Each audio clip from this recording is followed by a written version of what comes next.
Good morning, everybody. On this hump day, March 26, 2025, I've got all your stories for your rush hour ride to work. And on today's episode, we've got Bachelor Grant doing the interview rounds, spilling tea about his final choice and what he thinks about the sort of mudslinging that happened between him and his runner-up, Latia. Also, speaking of Bachelor Nation, we have a guest on the Viall Files podcast, rumors of who may be in the running for the next Bachelorette, if they ever have the Bachelorette. And speaking of Bachelorette, Kim Kardashian, we love her. She's actually going to be going to trial for that pesky robbery in Paris. I'll explain what to expect from that ordeal. And yesterday we reported on the Oscar winner who was, I guess, jumped and disappeared. Well, he's been released from jail. We'll get into that story. And speaking of things that should put you into jail, Ryan Reynolds, I guess, admitted a while back to lighting a wing of his school on fire. Is he an arsonist? We'll get into that story. Is it even real? Looks like it may be. And more fallout from the group chat shenanigans going on within the government, that being the leak where they accidentally had the journalists in the old group chat. Well, new reports are saying how unreliable the Signal app is and why this is not good for national security. All right, got a lot to get into. And by the way, guys, you made it to hump day. If we can just get through today, we can do anything, right? Here, a little motivation for you. All right, all these stories and more, it's happening right now on The Rush. Yeah, what a crazy week. I keep learning about octopus. Did you know that every one of the octopus's arms has its own brain so it can move independent of the rest of its body? Boy, if I was an octopus, I would just be making more podcasts. I'd have different arms. I'd be editing all day long. It'd be fantastic. All right. Well, that's your octopus update for the day. And we've got Bachelor Grant revealing his decision to ship up to Boston with his fiancée, Juliana. I'm going to share several Bachelor Grant clips here as we're trying to find some tea after this season ended with Latia being heartbroken. Here's what he had to say. To the East Coast, I'm going to be in Boston for a while, and yeah, we're definitely. I love the dynamic that her town has and that her family has, and I've always been. I want to be close to that, and then too, I'm from the East Coast, so a lot of my friends are over there, and it's time for me to. I'm going to have my house in Houston, but I'm also going to come over there and we're gonna make it work. I know that after the live finale, you have to go home to get some things squared away. I do have to kind of get myself back on track with work, and then shortly after, I think you're gonna come on out to Boston and we'll take a peek at some apartments and see what our vibe is like and where we want to be.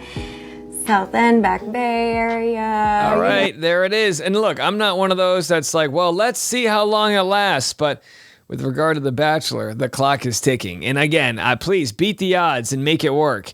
Well, speaking of beating the odds, Grant and Juliana beat the odds, at least better than Grant and Latia. But here's what they have to say, speaking to Sarah Heron of Us Weekly, regarding a lot of the comments that Latia made. I mean, she made a lot of comments as she was heading out the door. And of course, she was upset with how she was treated. But here's what they had to say. Reaction to Juliana, for you, obviously you were friendly, it seemed, with Latia during the process. She had very nice things to say about you, but she did, make a sort of comment that you might have a lot of questions or that she wouldn't necessarily want her love story to play out this way. Did you have any reaction to those remarks? I think the only reaction I have is that, we are two different individuals and we have to go through this process very uniquely and very true to who we are. And I wish her well. Yikes. Grant, she obviously had a lot of things to say to you as well, and you apologized. But she kind of touched on certain things like the comment that you said, I know that you guys were going to get engaged, or claiming repeatedly that she was your number one. Were there any comments that you didn't necessarily align with or wanted to clear up that maybe stuck out to you?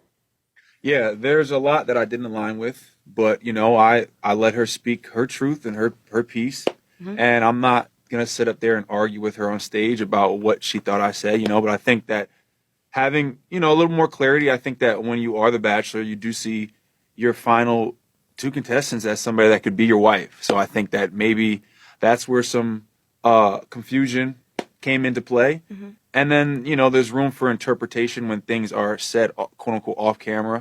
So, you know, at that point in time, I can't really say much. I'm not going to argue.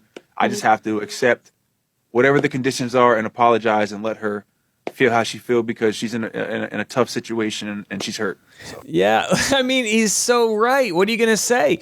So he's kind of calling her a liar, but in the nicest way. He's saying she remembers that it went differently than I remember how it went. And I guess in those fantasy moments, we'll never know the truth. Now, if Latia wants to double down on what she remembers, we're all ears, but it could get messy. Although, to be quite honest, I don't know. Does anybody care about this season? You know, it was a great ending, but I just don't think many people were invested throughout the season to get to the ending. Well, no one was invested in the Bachelorette, and that's why they're not doing it this year. I guess, I don't know, they've postponed it. But here's Nick Viall talking to Victoria Fuller and spills the tea that she was rumored to be the next, or one of the people in the running to be the next Bachelorette. Have a listen. That before the Bachelorette was put on pause, that you were on an extraordinarily short list of people who were being considered as the next Bachelorette for the ABC franchise. Excuse you, what? Is there any truth to this rumor? I heard, and if I can be clear, I heard it from a few people, but you know, sometimes rumors aren't true. I cannot confirm or deny. No, I can confirm. When I heard that rumor, and I heard this rumor after it was put on pause, I was furious. I was furious because I thought that would be an epic decision. I know. I think he would have been fantastic. I think when I first was considering this, it was very much like, I didn't think it was for me. I was like, I don't think I can go back to that. So it took me like a minute to adjust to the idea of like possibly even doing it. And then after like a week, I was like, okay, maybe I'll consider and I'll have more conversation around it. And then that's when they put everything on pause. They were like, oh my God, she's not going to do it. Yeah. She's not going to do it. We have to cancel. The whole season's canceled. Everything's done. So no, it was very endearing that they still thought 5 years later to call me and say, hey, how do you feel about this? And I'm like, well, first I'm like, what the do they want? Yeah. I'm like, oh no. I'm like, hello. I'm like kind of scared to answer the phone. I'm like, now listen, I think she would be a fantastic Bachelorette if they have another season. I think a lot of the issues we saw play out when she was on The Bachelor was, you know, those issues that, those deep-rooted issues that come out when you're not necessarily being the chosen one, right? She was in the hometown episodes with a pilot. Pete's season, geez, it feels like 1,000 years ago. And, you know, there was just like a lot of odd drama and things, you know, but hey, she's great TV. So if she wants to do it, I'm sure there'll be a bunch of men that'll be racing to join the season with her. Well, Bachelor Grant, as we just saw, finished up his season, but his father is here on Zach Clark's podcast. By the way, yeah, this is a lot of Bachelor stories in a row. You're welcome. But here is Grant's father talking about that he works now for Zach Clark's recovery program. Zach Clark, of course, always works, his life's work is talking about addiction, as he is a survivor of addiction. And here he talks about Grant's dad, known as Rob, and his path to recovery. Is the lead right now. He's the guy. He was a contestant on The Bachelorette. And he mentioned you, right? Yeah, he mentioned me. They caught him saying, my dad was an addict for 30 years, and he lied to me. But he was my superhero. And he never told me he was going to say that, because obviously the show is taped, and they take his phone. First time I saw that was actually on TV. You didn't get sober knowing he was going on TV? No. I was in rehab. I was getting ready to leave the place. I was $4,000 behind. I was getting ready to go into the Salvation Army. You called me and said, I have a foundation. We're going to look out for you. Look, man, recovery is all about forgiveness. It's all about love. It's all about compassion. And it's all about taking an action. Now you're working for us at Release Recovery, helping people, paying it forward. I'm eternally grateful and thankful that I had the opportunity, and I hope it just goes further from here. I'm hoping I'm able to touch more people and speak about this, speak about the stigma. There it is. How great is that? And of course, there is a stigma, and the more you can talk about addiction not as some evil thing, like you're a morally bad person, but just realize people fall on tough times and lose control over their circumstance. And I think when you look at it as a way to help each other with, in a humanitarian way, we can elevate people and get rid of that shame and help them. And Zach's doing such a great job by using his platform for good like that, right? All right, coming up next, we're going to speak of Kim Kardashian and her upcoming trial. Well, this will be must-see TV. Do you remember Kim Kardashian was robbed in Paris? Well, she's going to testify. Talk about a slow trial there, France. She's going to take the stand at the trial of a Parisian underground gang alleged to have been behind her Paris robbery.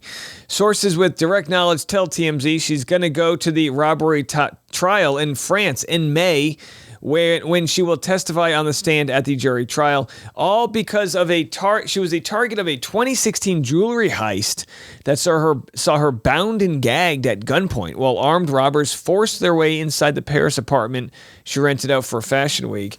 They made off with $10 million in bling, including a massive ring worth $4 million. So they investigated this case for 5 years before ordering it to trial in 2021. I don't know what took so long. Maybe they're just having a hard time pinpointing who these guys are, but there'll be, I guess, 12 gang members in trial, and she's going to share exactly what happened. Well, we have a good update to an otherwise very sad story. We covered this yesterday. The Oscar-winning documentary No Other Land co-director Hamdan Balal has been freed. Here is the update. We spoke yesterday that his co-director, who is Yuval Abraham, an Israeli and a Palestinian, came together to make this really great film and, show peace and love and creativity and art, uniting us instead of dividing us during wartime. Well, yesterday it was revealed that following winning the Oscar, that he was jumped and disappeared, and nobody knew what happened. Well, here's your update. Hamdan Balal, co-director of the Oscar-winning Israeli-Palestine documentary No Other Land, has been freed. After being handcuffed all night and beaten in a military base, Hamdan Balal is now freed and is about to go home to his family. So just wild times to be alive here, as they literally just gave this brave speech. I spoke of this just a month ago, right, as we covered the Oscars, and either way, hoping there's more love than hate that can rise above some of this senseless violence. Well, here we have an update. Speaking of senseless violence, in this case, arson. Ryan Reynolds, again, we say this for every day that this Ryan Reynolds, Blake Lively, Justin Baldoni lawsuit, for every day that this thing doesn't settle, there's going to be story after story coming out. Well, our pal, The Spiritual Shift on Twitter, shared this. Breaking news, Ryan Reynolds admitted to committing arson and covering it up. What? In a print version of the Arizona Daily Star, published on December 8th, 2004, Ryan Reynolds openly admitted to setting a fire at his elementary school that burned down part of the building, and he got away with the crime. Now, my initial questions are, is he exaggerating? Was he lighting a Bunsen burner on in some, science class? Or what's going on here? Ryan, who was 28 at the time, called himself a bad kid and bragged about being an instigator. He admitted to starting a fire that spread to a building, but kept quiet about it for years, only confessing after the statute of limitations had expired. Even in his confession, he made light of it, casually mentioning that he hoped no innocent person had been wrongfully punished for his crime. And again, this was verified on newspapers.com, 100% real. They give credit to the Reddit user and Catherine Marina, user The Smart Girl, for bringing this to their attention. It's the same Ryan Reynolds the media loves to paint as a lovable Canadian prankster, but time and time again he admits to disturbing behavior and reckless actions. How many red flags does it take before people start paying attention? And there it is. Ryan Reynolds, 28, said he's always been an instigator, calls himself a bad kid. I apologize to all the fine students and the faculty, said Reynolds, who admits he set fire to a tree, which led to a building catching fire. No one found out who it was. I think the statute of limitations has ran out. I just hope I don't find out someone else got in trouble. All right, well, I mean, look, I don't know, what did the tree do wrong, It's just brutal. Leanne says he gets worse with each passing day. I'm annoyed. I used to enjoy his films. I'll still like, what's it called? Van Wilder. I don't think there's anything. I'm sure. Don't mess this up for me, Ryan. Don't ruin my, young 20s and teenhood. We loved Van Wilder. Either way, there's your Ryan Reynolds update. I mean, it seems, I hate to say it, but it seems like every day we have a Blake Lively thing that just comes up. It's just nonstop at this point, and it should be a big week. My guess is tomorrow, although this could come today. My guess is tomorrow the judge is going to respond to some of these motions to dismiss, which will be very interesting to see if Ryan Reynolds gets off of the trial of the century. We'll have to see. And by the way, we thought it was a long time waiting till March of 2026 for this trial, but Kim Kardashian's been waiting since literally Kanye wasn't a crazy person. So it's been a long time waiting. All right, well, I tell you what, let's just dive right into it. We are going to be covering the group text. So, of course, this is day 3 of covering this insane group text on the app. What's the app called? It's one of those Signal. Yeah. So I'm going to share with you, because a lot of people say, "Oh, Dave, what's the big deal?" Bunch of Department of Defense intelligence officers, the vice president, communicating on an app. Well, if you remember, Obama back in the day had to give up his BlackBerry because it wasn't encrypted. Now you might, you and I, who's trying to hack into our cell phones, right? What do we have that anybody wants? But the leaders of the free world, they are being targeted by everybody. You would think there's hacking groups in Russia and all over that would love to get their hands on some classified information. Well, here we have Ossoff saying this was a huge mistake. Now, the biggest problem with this group chat snafu, this issue that's happening, the biggest problem is no one is admitting that it was bad. Everyone's saying, let's just move on. But the big issue people have is that the reason why they're on these chat groups is because they don't want their information used against them. So we have laws in this country. In fact, Pete Hegseth is being sued by a whistleblower group. We have laws so that there is time-stamped evidence of decisions that are made to make sure there's transparency. If we're just going to willy-nilly fire off a bunch of nukes through Snapchat commands, what kind of world is that going to lead to? Have a listen to this contentious question by Ossoff. Dr. Radcliffe, this was a huge mistake, correct? No. A national political... Hold on. No, you Let me hold answer. on. No, Director The Radcliffe, I asked you a yes or no question, and now you hold on. A national political reporter You can characterize it how you want. was made privy The White to House has sensitive made clear information about that there imminent was an military inadvertent operations against a mistake, foreign terrorist an inadvertent organization. mistake of adding a reporter. And that wasn't a huge to a mistake? seal. That wasn't a huge mistake? Well, I think they characterized This is it as an a embarrassment. mistake. This is utterly unprofessional. There's been no apology. There has been no recognition of the gravity of this error. And by the way, we will get the full transcript of this chain, and your testimony will be measured carefully against its content. Oh boy, they've got receipts. And yeah, the journalist even said that in this chain they were speaking about a CIA operative. And he didn't want to share who that was because they said it's a she, is an active CIA operative. And their identity would have been compromised. And of course, when you compromise a CIA operative's identity, you're putting their life at risk, and it blows their cover. I've watched a couple Jason Bourne movies. I know a thing or two. So either way, in other news, the NSA was actually warned of vulnerabilities in the Signal app a month before the Houthi strike chat. So they knew it was wrong. That coming next. Yeah, my guess is if they're using Signal to start wars in other countries, they're probably using it across the board with all these other things that they're doing. So imagine if we need to look back and audit some of these decisions that are made and they're just going to disappear. My hope is that the company Signal, the app, is keeping receipts on their end. But again, we'll have to see. So here is that story that Signal, the app, was compromised. Well, first on CBS, we just learned that the National Security Agency warned about vulnerabilities when using Signal just a month before officials used it to chat about strikes on Houthis in Yemen, this chat that we're talking about here. CBS News confirmed verification producer James Laporta joins us now with the details of all this. James, thanks for being with us.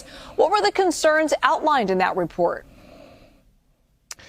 Thank you for having me. So in February of 2025, the NSA put out a what's called an Operational Security Special Bulletin. This is a bulletin that goes out to all the employees at the National Security Agency. And basically what it said, what it outlined was vulnerabilities within the Signal encrypted application app. And basically what it was saying was it outlined the vulnerabilities within the app. It detailed how Russian hacking groups are using phishing scams to gain access into group chat messages. But it also said that you shouldn't be talking about unclassified information on the app. All right, so of course, things that you would just be obvious that we know, right? And by the way, you think these Russian hackers are trying to tell people, you need to pay your toll, your Easy Pass toll, and you're like, oh, and then the VP is like, oh, I better pay that toll. Now look, you don't need phishing schemes if you just invite people into the chat, right? So one of the people that was in this group chat was actually in Russia at the time.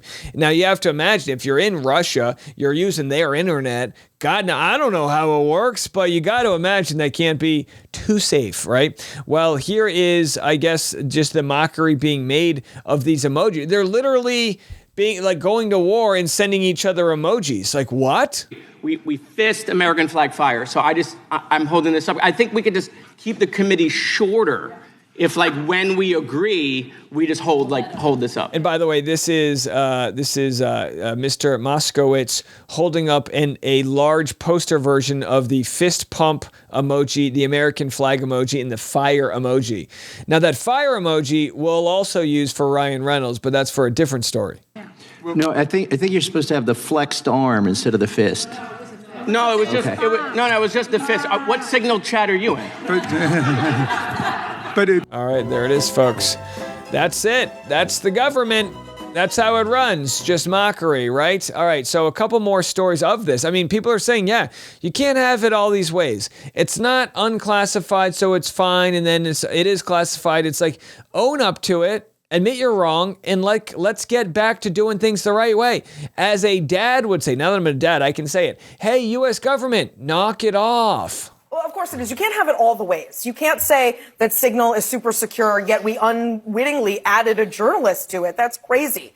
You can't say that, there's no classified information on there, but I bet if Jeffrey Goldberg wanted to release it, he'd be facing some legal jeopardy. You can't have it all the ways. And with Pete Hegseth saying nothing was classified, this is a hoax. And then you've got other folks like D&I, Gabbard saying, well, I don't know if it was classified. It might have been classified, but if he classified it, then it's not classified. You're talking about accountability, transparency. They took responsibility. I've seen none of that yet. I've seen obfuscation so far. That's right. Hey, no responsibility. Whose head is going to be, who do we blame here?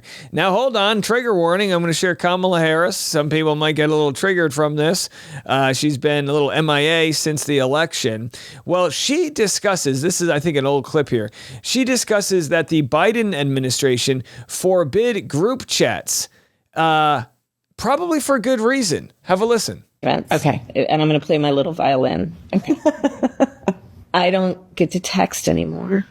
I have all these things on my phone that prevent, for the sake of security. Yes. But I used to love our family group texts. Like when we would, it was everything. Like when Wordle first came out. Did you get the word? Yes, or when, right? It was just, it was so good. How often do you Uber Eats dinner to the White House? Do you Uber, or are you a DoorDash person? Don't tell me you're cooking all the time. No, but we can't, for security reasons, I can't have deliveries. They can't even get the people to Uber? None of the door. Oh, girl. So there it is. There it is. No DoorDash, no Uber, no group chats, no lighting trees on fire. What? I mean, no fun police, really. Guys, this is standard operating, procedure here, that you can't use these apps or even a dang group text if you're talking about sensitive information. So they just, I don't mean to sound redundant, but they just got to admit they're wrong. Now you might say, Dave, you're not sharing any of the negative comments you're getting back from trying to uphold the Constitution. Well, here's one I got. I'm going to unsubscribe your podcast. You are too political and too biased. You give only your views, and I don't agree with your views. You are entitled to what you say. You're not always correct. So I'm unsubscribing. I voted for Trump, and you are open-minded on Hollywood drama, but not politically. Good God, folks, do we have some issues out here? I mean, how many people, you see these people wearing shirts that they'd rather, move to Russia than vote Democrat, or, issues like that. Can we not make this, I know this is going to be hard to say. Can we not make this one side versus the other? Can we all come together and admit that there's some real shady stuff going on, and we need the transparency of being able to audit that and not be using apps like Signal? Can we admit that? I mean, we got detention centers that are overcrowded with people living in inhumane conditions. We got people being sent out of the country to prisons and losing their due process and habeas corpus. We got a lot of issues going on all at once. And I'm not an octopus with 8 different arms that can individually cover every single thing. I wish I had 8 different mouths. I'd have, 8 podcasts going on right now. So do me a solid. Talk to your friends, talk to your family, write to your senators, and let's get on the right side of the story. This ain't, John Kerry's Republican Party. This ain't John McCain over here. John Kerry? What, a Democrat? This ain't one of those old white men. This is a different old white man. Either way, we're gonna hold people accountable, and we're gonna continue to share what's going on, and we'll also share some celebrity gossip. We can do all of that. I hope you don't unsubscribe, but this is a very important time for us. And in fact, double check, make sure you are subscribed. If you're watching on the audio, please give us a nice review in the Apple apps or Spotify. We appreciate all the support. We got a lot of content coming your way. Stick around. I'm Dave Neal. This is The Rush.